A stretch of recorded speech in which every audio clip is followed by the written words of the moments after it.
Right, so do you need to renovate your lawn this autumn? That is the question we're going to be answering in today's video, because over the next few weeks, every lawn care creator is going to be posting videos, including myself, on what to do to your lawn. However, it is not a one-size-fits-all system.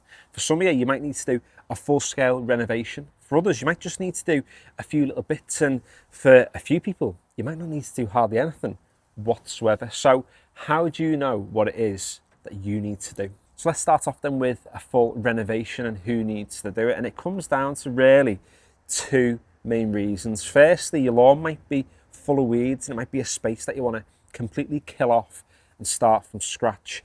And the second reason might be because your lawn is quite thin. If your lawn is a really weedy one, I would recommend getting on with Roundup in the next couple of weeks, killing everything off, the grasses you have included, and starting your renovation from complete scratch. I've got videos on my channel. I'll link one on screen or in the description below, just so you can check out a series, a simple step-by-step tutorial. However, if your lawn is just thin, I mean, you can go down the Roundup route of killing everything off and starting from the beginning, or what you can do is just scarify your space and overseed it. And to know if you're in that camp, all you've got to do is get an aerial view of your lawn. If you can see the soil below in quite a few spaces, then that means that your sward is slightly too thin. So by overseeding, you're increasing the density in your lawn, increasing the total quantity of grass plants. And that way, you put your lawn in a much stronger position going into winter. Inevitably, over the winter, some of your grass plants are going to die off. So the more you have, the better your lawn's going to fare through the winter. So if you can see the soil,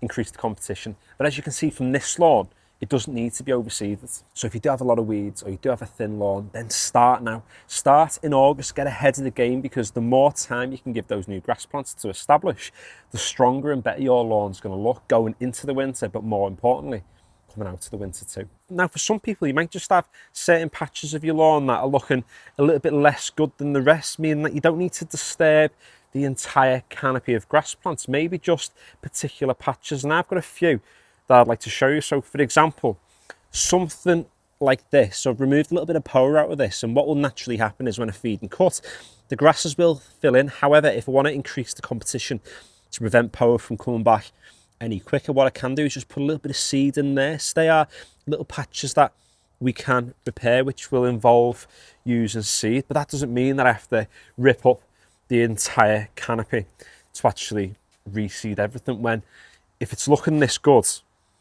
it really doesn't need a full-scale renovation. You've got to be constantly asking yourself the question, why? Why are you overseeding? Is it because the lawn's too thin? Why are you scarifying? Is it because there's lots of excess thatch and it feels quite spongy underfoot?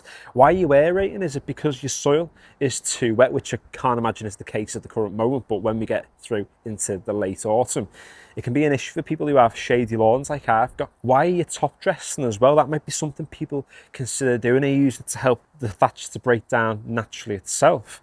Or are you doing it to cover seed because you've done some overseeding? Or are you doing some of these things because you've seen someone do it on social media? I'm going to be doing some stuff to my lawns over the next few weeks, like I mentioned at the start of this video, but it doesn't always mean that you have to. And if your lawn's looking pretty great, if it's in a good position, then the question you need to ask is, do you need to do anything at all? Now, that doesn't mean we're not going to do anything to this lawn. One thing I'm going to be doing over the next few weeks is scarifying it, not to take out all the thatch, but to take out some of the thatch just so it can breathe a little bit better. Later on, when we get into the autumn, we're going to be aerating it to help it to not become too saturated through the winter, because this lawn sits in shade for 5 months of the year. So it's not like we're not doing anything to it, but what we are doing, we're being intentional with. And this lawn is testament that you don't need to renovate as regularly as you might think. This was last renovated almost 3 years ago now, and since then all we've done is feed it and cut it. We've done the odd scarification once a year, we've aerated it once a year, but the rest of it has just been that regular, normal lawn maintenance.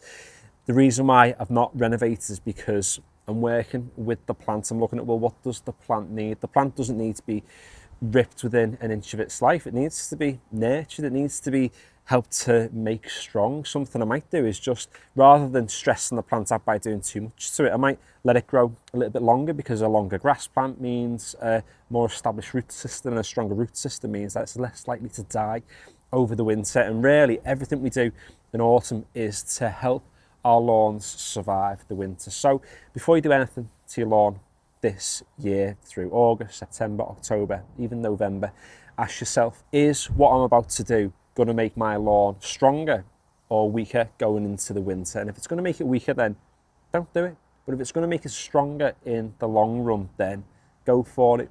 Do it. Everyone's lawn is different. Everyone's lawn is in a different situation, in a different location, in a different position. So thanks for watching today's video. Hopefully you found it useful. Let me know in the comment section down below whether you are going to be renovating this year or not, or what sort of thing you're going to be doing to your lawn to prepare it for the winter. I don't always reply to them, but I do read them, so yeah, leave them down below. Give the video a like if you've enjoyed it. Subscribe if you haven't already for more no-nonsense lawn tip videos. Finally, thanks for watching.